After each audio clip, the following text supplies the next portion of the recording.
Hello दोस्तों, स्वागत है आपका अपने यूट्यूब चैनल मैक्स आर्मी में। हम लोगों ने लास्ट लेक्चर में 4.3 फिनिश किए थे जिसमें मैक्सिमम और मिनिमा था और हमको पहले मैक्सिमम मिनिमम फाइंड करना था, उसके ऊपर मैक्सिमम वैल्यू और मिनिमम वैल्यू फाइंड करना था। ओके, तो हम लोगों ने लास्ट लेक्चर में पूरा फिनिश किया था। एट द टाइम हमको सीखना है कि एप्लीकेशन ऑफ डेरिवेटिव, जो application of derivative in economics में क्या होता है, पैसे का लेन देन होता है। आपको पता ही रहेगा कि कुछ प्रोडक्ट को खरीदना तो उसको बेचना, डिमांड बढ़ेगा तो उसका प्राइस भी बढ़ेगा, कुछ ऐसा लाइक दैट होता है। ओके, चलो हम लोग टाइम ना वेस्ट करते हैं, हम लोग सीखते हैं। देखो फर्स्ट क्या है, डिमांड फंक्शन। डिमांड फंक्शन क्या होता है? डिमांड फंक्शन होता है डी। ओके, अभी डिमांड कब बढ़ेगा? जब बोलते ना प्राइस, किसी डिमांड कब बढ़ता है? जब सपोज कि मैं एक बुक प्रोड्यूस कर रहा हूँ। ओके, तो अभी रिसेंटली नया बुक आया है, लॉन्च हुआ है, तो क्या करेंगे, बच्चे बुक खरीदेंगे। ओके, जब बुक खरीदेंगे तो बुक की मतलब क्या बोलते हैं, बुक की क्वांटिटी बढ़ेगी। बुक की क्वांटिटी बढ़ेगी तो क्या बढ़ेगा? डिमांड बढ़ेगा। अब ज्यादा लोग परचेस करेंगे तो डिमांड बढ़ेगा ना। तो ये होता है डिमांड फंक्शन इक्वल टू होता है एफ ऑफ एक्स। अब ये क्या है, एक्स है आपका नंबर ऑफ आइटम रहता है, जो आपका मतलब बुक्स वगैरह हो, कुछ भी हो। ओके, तो फर्स्ट आ गया डिमांड फंक्शन, जिसको किससे डिनोट करते हैं, पी ऑफ एक्स। ओके, फिर देन क्या था, मार्जिनल डिमांड। मार्जिनल डिमांड का एक ही फंडा है, जो भी आपका ये है ना, ये इसको ये जो आपका डिमांड है ना, उसको क्या कर दो, डेरिवेट कर दो। डेरिवेट कर दो विथ रिस्पेक्ट टू प्राइस कर दो, क्योंकि प्राइस बढ़ता है ना, मार्जिनल डिमांड। तो यहाँ पे क्या आएगा, derivate D P with respect to price, क्या करना, उसको डेरिवेट करना है। देखो डिमांड फंक्शन क्या होता है आपका, जो पी ऑफ एक्स होता है, एक्स क्या रहेगा आपका, नंबर ऑफ आइटम्स में। ओके, और मार्जिनल डिमांड फंक्शन सेम रहेगा, ये जो आपका है ना डी, इसको डेरिवेट कर देने का, डी अपन में डी पी, यहाँ पे आ जाएगा डी, और पी क्या आपका, पी प्राइस है। ओके, डी डिमांड है, पी क्या है, प्राइस। ये आ गया आपका मार्जिनल। फिर आता है सप्लाई फंक्शन। सप्लाई फंक्शन मतलब क्या होता है, सेम अभी सप्लाई करूंगा मैं, सपोज कि मैं एक मार्कर प्रोड्यूस कर रहा हूँ, फिर मैं मार्केट को सप्लाई करूंगा। अब मेरा सप्लाई घटेगा बढ़ेगा तो मेरा क्या घटेगा, बढ़ेगा। सप्लाई बढ़ रहा है तो मेरा प्राइस बढ़ेगा। सप्लाई कम हो रहा है तो मेरा प्राइस कम होगा।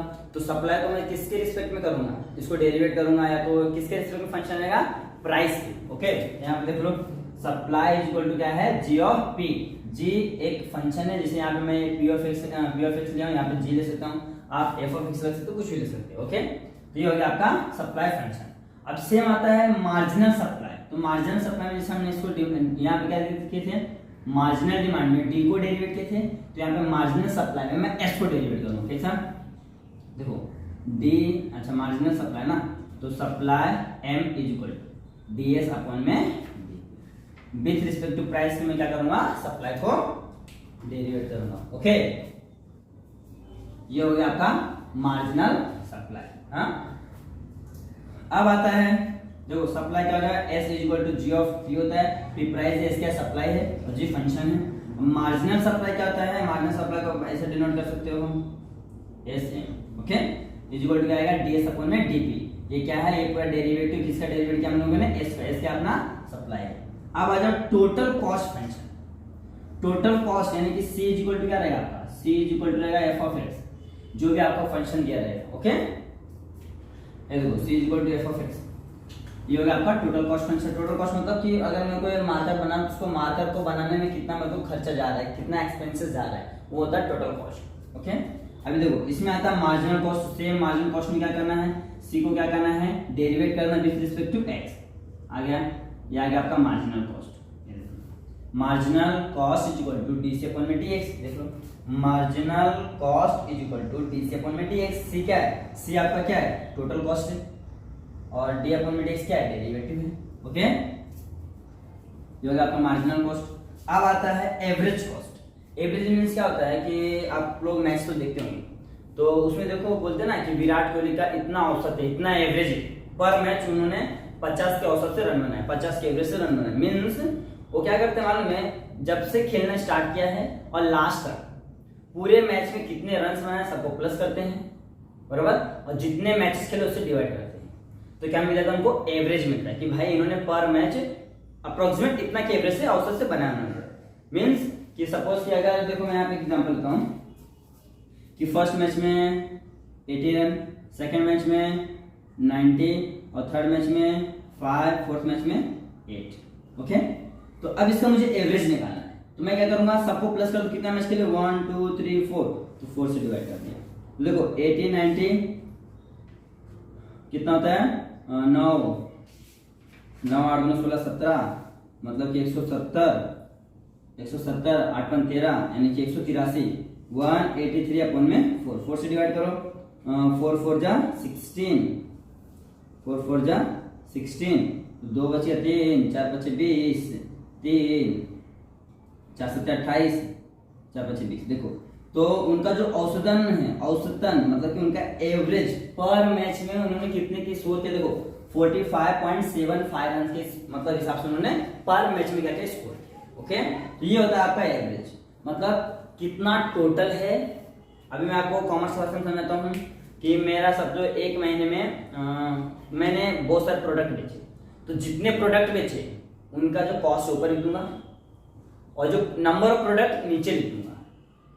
टोटल करके नंबर ऑफ प्रोडक्ट से मैं क्या करूँगा, डिवाइड कर दूंगा, तो मुझे ऐसा पता चलेगा कि भैया मैंने पर मतलब टोटल एवरेज के हिसाब से, मैंने पर डे के हिसाब से मैंने समथिंग 10 या 5 या 15 20 50 जो भी रहेगा प्रोडक्ट मैंने बेचा, ये होता है आपका एवरेज। ओके, तो यहाँ पे आप देख सकते हो, देखो ये चीज यहाँ पे है,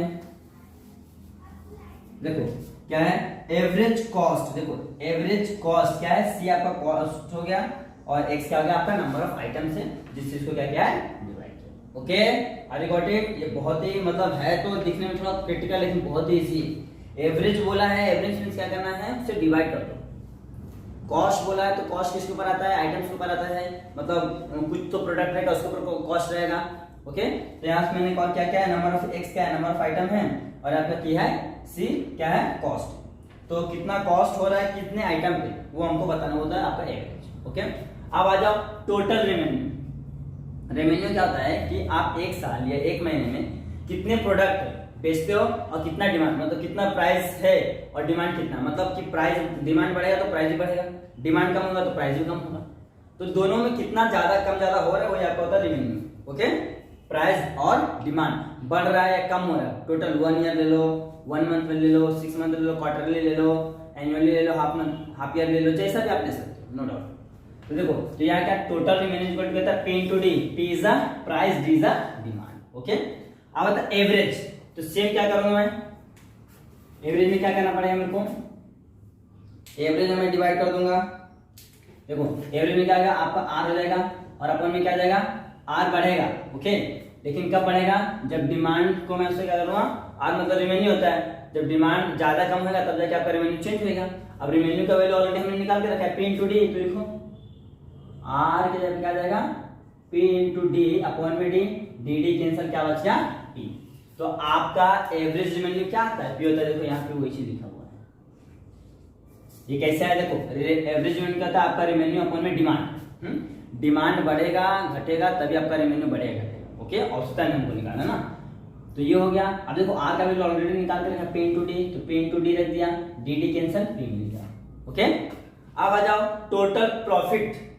अब प्रॉफिट का हो गया revenue minus cost, revenue minus cost. अभी आपका पूरे ईयर का रेवेन्यू कितना है और आपने उस रेवेन्यू में कितना कॉस्ट क्या क्या खर्चा है, तो उसमें से अगर मैं उसको माइनस कर दूंगा तो मेरे को मिल जाएगा ना टोटल प्रॉफिट। जिससे हम लोग का ऐसा प्रॉफिट का फॉर्मूला क्या होता है, profit is equal to selling price minus cost price. Means selling price कितने में मैंने बेचा वो हो गया, कॉस्ट प्राइस मैंने कितने में खरीदा था। ओके, तो प्राइस मतलब profit is equal to selling price minus cost price. तो यहाँ पे भी सेम हो गई है, ये आपका सेलिंग प्राइस रिमेन्यू हो गया और कॉस्ट प्राइस जो आपने कॉस्ट प्राइस सेम था, तो रिमेन्यू को माइनस कर दो आपको मिल जाएगा प्रॉफिट। फिर आता है एक छोटा सा टॉपिक है इलास्टिसिटी इन डिमांड, और उसको न्यू से डिनोट करते हैं। ओके, अब इलास्टिसिटी का मतलब क्या होता है, इलास्टिसिटी मींस ये होता है कि बोलते हैं ना लचीलापन, डिमांड मतलब थोड़ा ज्यादा हो रहा है कम हो रहा है ऊपर हो रहा है नीचे हो रहा है बढ़ रहा है घट रहा है, ये होता है आपका इलास्टिसिटी ऑफ डिमांड। नाम से बताते हैं इलास्टिक मतलब खींचो तो वापस आकर मिल जाएगा, मतलब उसका डिमांड बढ़ेगा और कम होगा। ओके, बढ़ेगा कम होगा, हाँ ये होता है आपका इलास्टिसिटी ऑफ डिमांड। देखो इलास्टिसिटी ऑफ डिमांड क्या होता है, माइनस पी मतलब प्राइस अपॉन में डी मतलब डिमांड। अब इसी को क्या करना है, डेरिवेट करना विद रिस्पेक्ट टू उल्टा करके। हाँ देखो पी को मैंने डेरिवेट कर दिया और पी को डेरिवेट कर दिया। ओके, देखो डी को डेरिवेट कर दिया with respect to P, D को डेरिवेट किया विद रिस्पेक्ट टू पी, क्योंकि डिमांड कब बढ़ेगा, जब प्राइस बढ़ेगा। तो प्राइस घटेगा तो डिमांड घटेगा। ओके, प्राइस बढ़ेगा तो डिमांड बढ़ेगा, प्राइस घटेगा तो डिमांड घटेगा। आप मार्केट में कुछ सामान खरीदते हो, देखते हो कि मतलब उसको कुछ ज़्यादा गति से बिक रहा है, तो लोग क्या करते हैं, प्राइस बढ़ाते हैं या तो स्लाइटली क्वांटिटी कम कर देते हैं। हाँ, ऐसा हर जगह होता है। पार्ले का बिस्कुट सबसे अच्छा एग्जाम्पल, देखो उन्होंने क्या किया है, मतलब क्वांटिटी थोड़ा कम कर दिया लेकिन सेम पैकेट रखा है ताकि मतलब लोग खरीदे। बाकी उसके अदर कंपनी में देखो लंच बॉक्स आता था करके, तो पहले उसमें भरा भरा रहता था, लेकिन अब देखो उसमें बहुत ही कम कर दी क्वांटिटी, इसके लिए उसकी डिमांड क्या हो गई, बहुत ही कम हो गई। तो यहाँ पे देखो अब इसमें क्या कंडीशन आता है, ये क्या है आपका इलास्टिसिटी ऑफ डिमांड में ना 5 कंडीशन है टोटल। ओके, तो फर्स्ट क्या है, डीपी अपॉन में, देखो डी अपॉन में डीपी, मतलब कि मैंने डिमांड को डेरिवेट किया विद रिस्पेक्ट टू पी, अगर वो 0 से लेस हो, ओके 0 से लेस हो, देन क्या होगा, price and demand always positive. क्या हो, अगर मैंने डिमांड को क्या किया, डेरिवेट किया विद रिस्पेक्ट टू प्राइस और उसका जो वैल्यू आ रहा है 0 से लेस आ रहा है, लेस देन 0 आ रहा है, तो then price and demand are always positive. Okay, फिर बोलता है एक और कंडीशन दिया, ये सेम चीज लेनी है, देखो वो क्या 0 से ग्रेटर है, अगर 0 से ग्रेटर रहेगा तो न्यू का वैल्यू क्या हो जाएगा, 0 हो जाएगा। फिर क्या होगा, इसका मीन्स क्या होता है, demand is constant of price P, demand क्या है, constant with respect to price. जब इस कंडीशन में क्या है, जो आपका वैल्यू दिया जो भी, उसको मैंने क्या किया, अगर वैल्यू रख के सॉल्व किया था हमको, 0 से ग्रेटर आ रहा है और यहाँ पे न्यू का वैल्यू 0 बोल के दे रहा है, तो क्या होगा, it means demand is constant with respect to price. तो देखो डिमांड क्या है, डिमांड को मैंने डेरिवेट किया with respect to price, less than 0 है, ये थर्ड वाला है।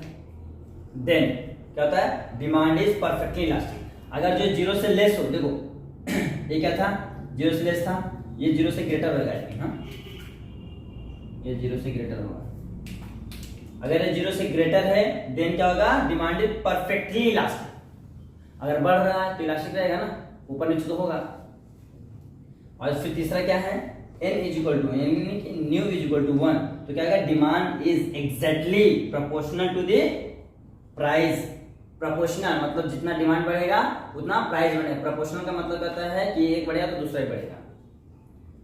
And D is said to be unitary, unitary क्या है, इलास्टिक, यूनिटरी मतलब यूनिटरी इलास्टिक मींस क्या होता है मालूम है, कि जैसे बोलते हैं ना कि अगर आपका प्राइस बढ़ रहा है तो डिमांड भी बढ़ेगा, दोनों साथ में बढ़ेगा। और वो उसका ना कुछ तो एक ईयर होता है, मतलब कि आप हाफ ईयरली ले सकते हो, क्वार्टरली ले सकते हो, और अगर उसमें 10% से इंक्रीमेंट हो रहा है तो इधर भी 10% इंक्रीमेंट होगा, डिक्रीमेंट होगा तो डिक्रीमेंट होगा, यही होता है आपका, ये होता है यूनिटरी इलास्टिक। ओके, तो आप इसको नोट डाउन कर लो, फिर हम पढ़ेंगे नेक्स्ट, जो यहाँ पे 3 तो होगा, 2 और बचे। आए दोस्तों देखिए, पांचवा क्या है, पांचवा तो हम लोग फोर्थ को देखे थे, n इज इक्वल टू क्या रहेगा, 1 रहेगा, तो डिमांड इज क्या रहेगा, प्रोपोर्शनल टू द, प्रोपोर्शनल रहेगा किसके, यूनिट ऑफ इलास्टिसिटी, जो हम लोगों ने ऑलरेडी पहले सीख चुके हैं। अब है फिफ्थ दिया है, एक रिलेशन दिया है कि इफ न्यू ग्रेटर देन, यानी कि इलास्टिसिटी ऑफ डिमांड क्या ग्रेटर देन 1 है, तो डिमांड इज क्या है, रिलेटिवली इन इलास्टिक, मतलब क्या है, अगर जो न्यू बड़ा रहेगा तो डिमांड क्या रहेगा, रिलेटिवली इलास्टिक रहेगा। ओके, अगर जो प्राइस है, प्राइस के रिलेटिव क्या रहेगा, इलास्टिक रहेगा डिमांड। ओके, तो देखो उसके बाद देखते हैं, देखो क्या है, relation between marginal revenue, marginal revenue का फॉर्मूला क्या होता है, RM इज इक्वल टू क्या होता है, डेरिवेट करना किसको, R को विद रिस्पेक्ट टू क्या आता है, D rate. Okay, marginal revenue को हम डिमांड के विद रिस्पेक्ट टू डिमांड क्या कहते हैं, रेवेन्यू को डेरिवेट करते हैं। अब क्या आता है उसके बाद RA क्या होता है, मतलब कि एवरेज रेवेन्यू, दूसरा क्या होता है, न्यू मतलब इलास्टिसिटी ऑफ डिमांड। ये तीनों चीजें हमको क्या करना है, फाइंड आउट करना है कि रिलेशन एक्चुअल में है क्या। ओके, तो चेक करते हैं, देखो ये तो अपने पास है, तो DR अपॉन में DD, और R का वैल्यू क्या होता है, R का वैल्यू होता है P इंटू D। अब भी हम लोगों ने देखा था जस्ट पहले, प्राइस इंटू डिमांड क्या होता है, प्राइस इंटू डिमांड क्या होता है, R होता है, रेवेन्यू होता है। ओके, तो यहाँ पे क्या करना है, देखो यहाँ पे क्या लगा है, derivative of P into D, तो प्राइस एंड डिमांड हो जाता है, क्या होता है, U इंटू V लगेगा, U इंटू V क्या था, P को कॉमन लिया, D को डेरिवेट किया तो 1 आ जाएगा। चलो एक इससे बढ़ाता हूँ, D अपॉन में D प्लस, अब क्या D को कॉमन लिया, फिर मैंने क्या किया, प्राइस को डेरिवेट किया, तो देखो ये P तो सेम रहेगा, D का क्या हो जाएगा, 1 हो जाएगा, प्लस यहाँ पे कुछ भी चेंजेस होगा नहीं क्योंकि प्राइस क्या है, एज अ फंक्शन है, तो ये क्या हो गया आपका, RM इज इक्वल टू क्या हो गया, P plus D into DP upon में DD। अब आप बोलेंगे ये और ये कर सकते हैं, नहीं, ये क्या है, ये फंक्शन है और ये नॉर्मल आपका डिमांड है। तो यहाँ पे हम इसको डिवाइड नहीं कर सकते, काट नहीं सकते। तो यहाँ पे देखो पी दिख रहा है, पी को मैं कॉमन ले लेता हूँ। तो R M is equal to P को कॉमन लिया तो यहाँ पे क्या बचेगा, कुछ नहीं तो 1 बचेगा, प्लस डी तो ऐसे रहने वाला है, यहाँ पे कुछ नहीं तो पी हो जाएगा अपन में, क्योंकि पी से अगर मैं ऊपर नीचे मल्टीप्लाई करता हूँ, यहाँ पे पी से ऊपर नीचे मल्टीप्लाई एंड डिवाइड करता हूँ, तो देखो ऊपर वाला तो कॉमन आएगा, नीचे वाला रहेगा, नीचे वाला इसके साथ दे दिया, और यहाँ पे पहले का क्या है, डीपी अपॉन में डी। ओके, ये हो गया, इसको इक्वेशन नंबर 1 दे दिया। लेकिन अपने को पता है, क्या पता है, वी नो दैट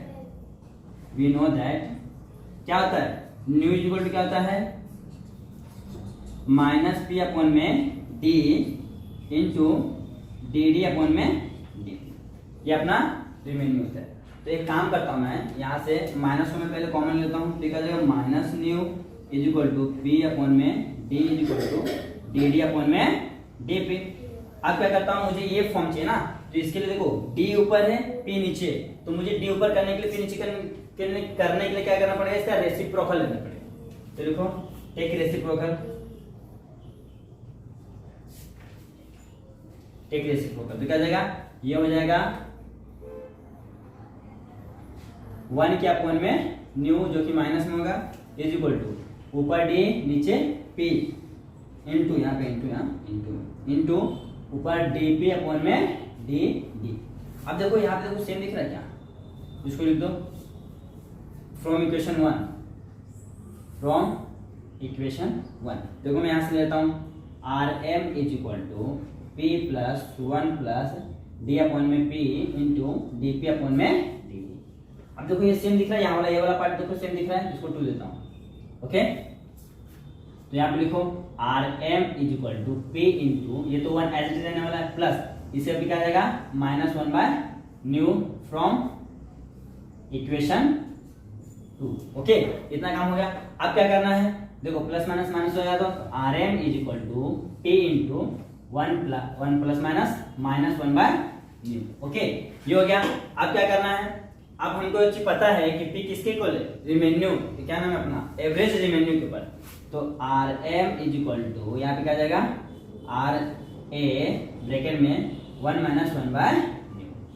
तो this is relation between marginal revenue, average revenue and elasticity of demand. It is so simple. Okay, देख लो बहुत ही इजी है, बस क्या करना है, ये हमने फाइंड करके देख लिया, कैसे आया वो भी देख लो। हमको मार्जिनल रिवेन्यू का फॉर्मूला पता है, डी आर अपन में डी डी होता है, और आर का वैल्यू क्या होता है, आर मतलब रिवेन्यू, रिवेन्यू क्या होता है, प्राइस इनटू डिमांड। तो प्राइस इनटू डिमांड रख लिया। अब ये दिख रहा है यू इनटू वीरो, तो मैंने क्या किया, इसमें यू इनटू वीरो लगा दिया। तो यू को कॉमन लिया, सॉरी पी को कॉमन लिया, डी को डेरिवेट किया, प्लस डी को कॉमन लिया, पी को डेरिवेट किया। अब डी को डेरिवेट किया तो डी का वैल्यू 1 हो गया, क्योंकि ये क्या है, एक तो वेरिएबल है, और यहाँ पे पी क्या प्राइस है, इसका डेरिवेटिव होगा नहीं, ये एज इट इज रहेगा। ओके, फिर सेम है, देखो यहाँ पे 1 से मल्टीप्लाई किया तो पी हो गया, ये इसको ऐसे ही रखा, फिर मेरे को यहाँ पे पी दिख रहा तो मैंने क्या किया, पी को कॉमन ले लिया, तो यहाँ पे क्या बचेगा, 1 बचेगा। अब देखो यहाँ पे डी है, पी तो है नहीं, तो पी से ऊपर नीचे मैंने मल्टीप्लाई डिवाइड किया, तो ऊपर का पी तो यहाँ आ गया, बाहर आ गया, तो यहाँ पे क्या बचेगा, डी सेम रहेगा, ये पी अपॉन में इधर चले आए, ये पी अपॉन में डी सेम रहेगा। इसको क्वेश्चन में दे। लेकिन अपने को पता है, वी नो दैट कि न्यू इक्वल टू क्या होता है, माइनस पी अपॉन में D into D D by D P. तो मैंने क्या किया, यहाँ से पहले माइनस को कॉमन लिया है, माइनस ले लिया, फिर मैंने क्या किया, यहाँ पे देख रहा हूँ कि डी अपॉन पी है, तो ये लेकिन यहाँ पे पी अपॉन डी है, उल्टा है, तो मैंने क्या किया, इसका रेसिप्रोकल ले लिया, नीचे का ऊपर का नीचे, ये देखो रेसिप्रोकल आ गया। फिर मैंने इसको क्या किया, इसका वैल्यू उठा के पुट कर दिया किसमें, इक्वेशन नंबर 1 में। यहाँ पे दिख रहा है आपको, ये यहाँ पे मैंने क्या किया, इसका वैल्यू पुट कर दिया, तो यहाँ पे क्या आ गया, -1 बाय न्यू। अभी देखो ये पी यहाँ पे बता सकते हो, पी इक्वल टू क्या होता है, एवरेज रिवेन्यू। ओके, ये हो गया आपका एवरेज रिवेन्यू। तो हम लोगों ने तीनों में क्या किया, marginal revenue, average revenue and elasticity of demand, तीनों में रिलेशन फाइंड आउट कर लिया, अपने रिलेशन आ गया। ओके, अगर आपको मतलब पूछेगा कि मार्जिनल रिवेन्यू बताओ, एवरेज रिवेन्यू और ये इलास्टिसिटी ऑफ डिमांड दे रहे तो आप ये फॉर्मूला यूज कर सकते हो, ये 2 दिया रहेगा, तीसरे को पूछेगा। ओके, आप इसको नोट डाउन कर लो, फिर एक लास्ट फॉर्मूला हम लोग उसको करने वाले हैं। आए दोस्तों, कुछ प्रॉपर्टीज और है जो हम लोग देख लेते हैं। ओके, देखो मार्जिनल प्रोपेंसिटी टू कंज्यूमर, अभी कंज्यूमर के लिए क्या क्या प्रोपेंसिटी है वो देखिए। देखो फॉर पर्सन, इनकम क्या है, किसी पर्सन का इनकम क्या है, एक्स है।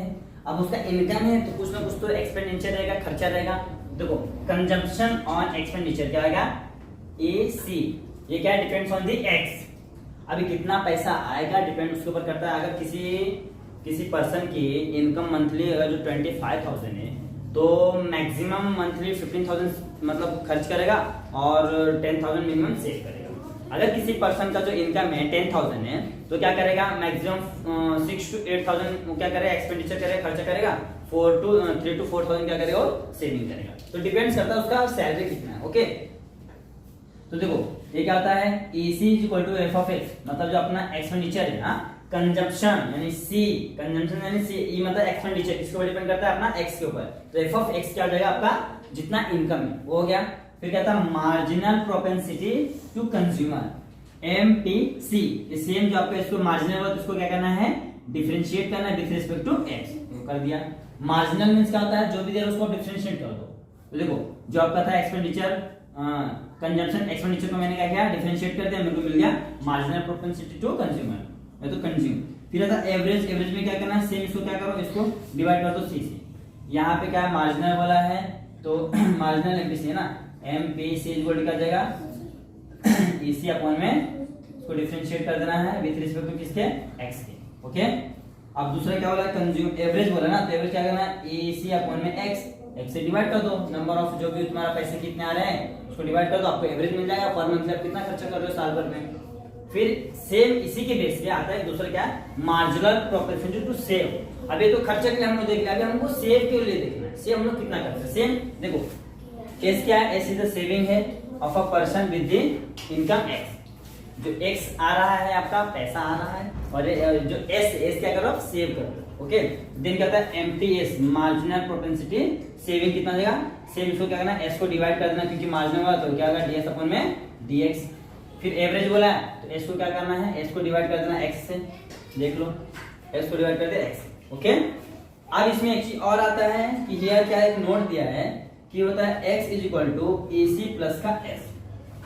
EC क्या है, पूरा एक्सपेंडिचर है, और ये क्या पूरा खर्चा है। ये देखो अपना टोटल इनकम x होता है, पूरा खर्चा EC है, और पूरा सेविंग इतना है। तो मैं इसको क्या होगा, डिफरेंशिएट तो विद रिस्पेक्ट टू x तो जाएगा dx अपॉन में dx is equal to d अपॉन में dx EC हो जाएगा प्लस d अपॉन में dx, ये हो गया। अभी x से 1 हो गया, और dc अपॉन में dx, dc अपॉन में dx क्या होता है, ये देखो dc अपॉन में dx होता है MPC, यहाँ पर जाएगा आपका MPC प्लस ds अपॉन में x क्या होता है MPS। एक नया रिलेशन मिल गया है, MPC plus MPS is equal to 1। देखो MPC plus MPS is equal to, okay same as it is. मैं इसका निकालता हूं दूसरा वाला। ओके, दूसरा वाला क्या है कि x is equal to, same इसको लेना, x इज इक्वल टू क्या है, total expenditure plus total saving है। अब इसको क्या करता हूं, मैं x से डिवाइड करता हूं, divide on both side on x, तो x अपॉन में x is equal to EC अपॉन x प्लस s अपॉन में x, तो x से कैंसिल 1 आ गया, यहाँ पे 1 आ गया। EC अपॉन में x क्या होता है, EC अपॉन में x, EC अपॉन में x कहीं दिख रहा है, देखो किधर गया, EC अपॉन में x क्या होता है APC प्लस s अपॉन में x क्या होता है, s अपॉन में x क्या होता है APS। तो एक और रिलेशन मिल गया हमको। तो ये देखो यहाँ पे वो चीज मैंने करके दिया है, देखो तो मैं एक और वापस से एक्सप्लेन करता हूँ। ओके, देखो हमको क्या करना है, कोई तो पर्सन है उसका एक्सपेंडिचर कितना है विद रिस्पेक्ट टू उसका इनकम। तो देखो इनकम तो एफ ऑफ एक्स हो रहा है, तो उसका एक्सपेंडिचर इक्वल टू क्या हो गया, एफ ऑफ एक्स, कितना इनकम आ रहा है। ओके, तो मार्जिनल प्रोपेंसिटी कंज्यूम क्या होता है, इसको क्या करना है, इसको डेरिवेट कर देना विद रिस्पेक्ट टू एक्स, तो कर दिया मैंने डेरिवेट। फिर जाता है एवरेज कंज्यूम, हां average propensity to consume, average उसको क्या करना है, एक्स से डिवाइड कर देना, क्योंकि आपका इनकम क्या है, एक्स है, एक्स से डिवाइड। ओके, अब आ जाओ मार्जिनल प्रोपेंसिटी टू सेव। अभी हमने तो खर्चा कर लिया, अभी क्या करना है, सेव करना है। देखो एस के सेविंग है आपका, विथ इनकम क्या है, एक्स, एक्स आपका इनकम आ रहा है, तो आप सेव कर रहे हो ₹8। ओके, देखो MPS इक्वल टू क्या आएगा, मार्जिनल बोला है तो इसको क्या करना है, इसको डेरिवेट करना विद रिस्पेक्ट टू एक्स, क्योंकि आपका इनकम कितना एक्स ही है ना। आप सेविंग करो चाहे तो क्या करो, खर्चा करो, आपका इनकम तो एक्स ही रहने वाला है। यहाँ पे एवरेज है, तो इस एस को मैं क्या करना है, एक्स से डिवाइड कर देना है। फिर हमको पता है कि भैया एक्स इक्वल, एक्स मतलब आपका टोटल इनकम है, इसी इनकम में से आप क्या करो, इसी इनकम में से आपको क्या करना है, सेविंग्स करना और खर्चे करना है। तो इसको मैंने क्या किया, इसको विद रिस्पेक्ट टू क्या किया, एक्स को डेरिवेट कर दिया। देखो डेरिवेट कर रहा हूं तो मेरा वैल्यू क्या रहा है, कैंसिल 1 हो रहा है, यहाँ पे क्या रहा है MPC आ रहा है, यहाँ पे क्या रहा है MPS। सेम इसी को लिया और वापस मैंने क्या किया, x से डिवाइड कर दिया, तो मुझे क्या मिल रहा है, 1 is equal to SPC plus APS, मतलब चारों में रिलेशन। ओके, तो बहुत ही इंपॉर्टेंट है, आप इसको अच्छे से नोट डाउन कर लो। फिर हम लोग अभी जो नेक्स्ट वीडियो जो रहेगा उसमें हम क्या करेंगे, क्वेश्चन को सॉल्व करेंगे। ओके, तो note. Thank you so much for watching this video, और प्लीज ये वीडियो को अपने दोस्तों में शेयर कीजिए ताकि उनको भी इस चीज का उनको लाभ मिले। Thank you.